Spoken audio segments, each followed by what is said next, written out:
Hello everyone, Cheesy Monkeys here. Sorry that I didn't upload a video last month, it was my birthday, so I decided to take a break from YouTube, but now I'm back uploading normally again. Today I'm going to continue my ranking of every single Fall Guys minigame by ranking every minigame from 30 to 16. However, we have a problem here. The Season 4 mid-update was released, along with two new minigames, Slime Scraper and Button Bashers, so I'm just going to cover them as honourable mentions, and without any further ado, let's continue. I don't really have any experience for Slime Scraper because it was so rare for some reason, so I only have really played the start of it, but I think it's a decent minigame. It's a bit like a rip-off or a copy of Slime Climb, but in the Season 4 style, a bit like how Egg Siege was like the Season 2 version of Egg Scramble. I think it's quite a bit harder than Slime Climb, but that might be just because I have more experience with Slime Climb. However, I really like Button Bashers. It's just really unique, and it's a 1v1 minigame, which we don't really have in Fall Guys, apart from maybe Royal Fumble. But this is different. In Button Bashers, there are more than two people, but everyone is separated into groups of two, where they must battle it out by pressing the buttons. It sounds weird, but I actually quite enjoyed it. If these two are on the list, they'd probably be quite high up, but speaking of the list, let's get on with it. Number 30.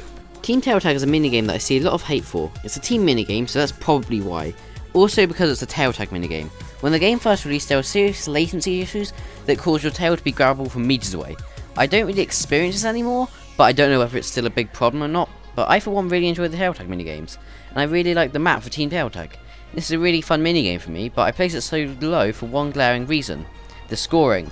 It counts how many tails the whole team has, so unlike any other minigame, you can barely affect how the game goes. You can be playing the best you can, but if your team gets no tails, you're out, and that can be quite frustrating sometimes. Also, quick thing, I just noticed it's the only minigame with the green team. Weird. Number 29. Tundra Run isn't anything special. It's a starting minigame, and it shows off a lot of the new obstacles added in Season 3, like Blizzard Fans, Punching Gloves, Ringus, Dingus, and Slingus Flingus. I'm not kidding, these are the actual names. However, all of these, as well as Ice, appear in other minigames, so Tundra Run doesn't really have anything unique going on. I don't dislike it, but it's just a bit bland. Number 28. Hit Parade is similar to Tundra Run, a starting minigame that sort of acts as a tutorial. What sets them apart is that Hit Parade is the OG. For many people, this was probably their first experience with Fall Guys. It's iconic. That's why I put it above Tundra Run. But just like Tundra Run, it isn't anything special. Also, it has a weird pacing. It starts with an easy and hard path, both the same speed, so there's really no reason to take the hard path. And then there's a middle section which just squishes everyone together, making the start even more obsolete. Overall, I think it's an okay minigame, but not much more. Number 27. Just like Button Bashers, Short Circuit is another interesting minigame introduced in Season 4. It is the only minigame to function in laps. I do quite enjoy the idea of laps, although it doesn't really experiment with the laps idea, it just makes you go through the level twice. The actual layout isn't that great either, to be honest, and I really dislike the section with the spinning platforms and light rods. It's a bit hard to traverse. Apart from that, I quite enjoy the section where you change the gravity with buttons, so overall, it's a fairly fun minigame. Number 26. Penguin Pursuit. This is one of the reasons why the video took so long to come out. I spent weeks trying to record this minigame. It's not that rare, I just couldn't get it. Anyway, onto the actual minigame. It's a team minigame, but unlike most of the others, you can actually carry your team, so it's not actually that bad. You have to hold on to these little penguins the longest. I quite enjoy the map too. It gives the penguin space to run away and gives the other players time to run away too. I think this minigame actually works better as a team minigame because you can defend your teammates. It's a good idea, but there's just better minigames. Number 25. Hoopsie Daisy is a fairly unique minigame. It was the first ever minigame to use the hoops. The goal is to jump into as many hoops for your team. I think that the team aspect holds this minigame back quite a lot. You can get so many hoops and be let down by your team. That is why people dislike the team minigame so much.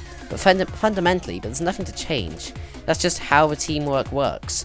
Overall, I do quite enjoy Hoopsie Daisy, but I think there's better minigames out there, and especially a better one that uses hoops. But we'll get onto that one next episode. Number 24. Roll On is a strange minigame. First up, it was a roll minigame, which are all survival style minigames, however this is a race minigame. Second, it was introduced in Season 4, where all of the other minigames were in the futuristic style. I actually find this minigame to be one of the hardest minigames, despite being a starter minigame. Because of this, I find it quite irritating sometimes, but apart from that, it's not bad. Number 23. Fall Guys has an interesting dynamic. There are blocks placed around everywhere, and you have to move them to go over walls. However, other people can move these blocks too, so you have to decide whether to help others, or wait for someone to help you. I find it quite fun to jump across the blocks and avoid the whole helping thing anyway.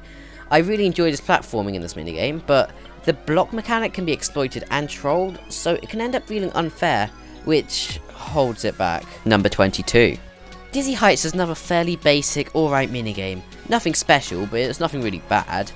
This is actually Stormy Kitten's least favourite minigame. I don't think it's that bad though. I like the theme of the spinning tracks. The middle section with the balls is weird though. You can just dive under the balls and it's not really that hard anyway. It's got its ups and it's got its downs. But like a lot of these middle minigames, just a meh. Number 21. Here we go from Stormy Kitten's least favourite minigame to one of his favourites. Gate Crash has a really good mechanic. It's simple, but good. The rows of gates go up and down, you have to figure out the rhythm to get through. I enjoy it, but it's way too short. I think it might actually be the shortest minigame, but it's short but sweet, so it's not really that bad. Number 20. Skiffle is actually a pretty good minigame. It's similar to Hoops Daisy, you need to jump through the hoops to gain points. Except this time it's a solo minigame. You need 15 points to win, and different hoops give different points. They're all around using these like circle things that spin around. And the final hoop, which is at the end, gives you 5 points. This is a fun concept, however you can dodge most of the hoops and cheese it by just using the final hoop 3 times. And this is the fatal flaw of Skiffle. There are variations that try to fix the issue, but sadly it holds it back quite a lot. But good news, this is the only minigame that I believe has a huge problem. Everything after this is really good. Number 19. I like and like View quite a lot. It's a starting minigame from Season 2, so it uses all the Season 2 obstacles, which I really like. You have swinging axes, drawbridges, and my favourite, thick bonkers. This game's just a huge meme, isn't it? But anyway, this minigame is really fun. It's difficult, but not unfair. You have to just time everything right, and it's fine. I don't really see any problems with this minigame. It's just a fun ride the whole way through. Number 18. In my opinion, Freezy Peak felt like the Season 3 version of Slime Climb.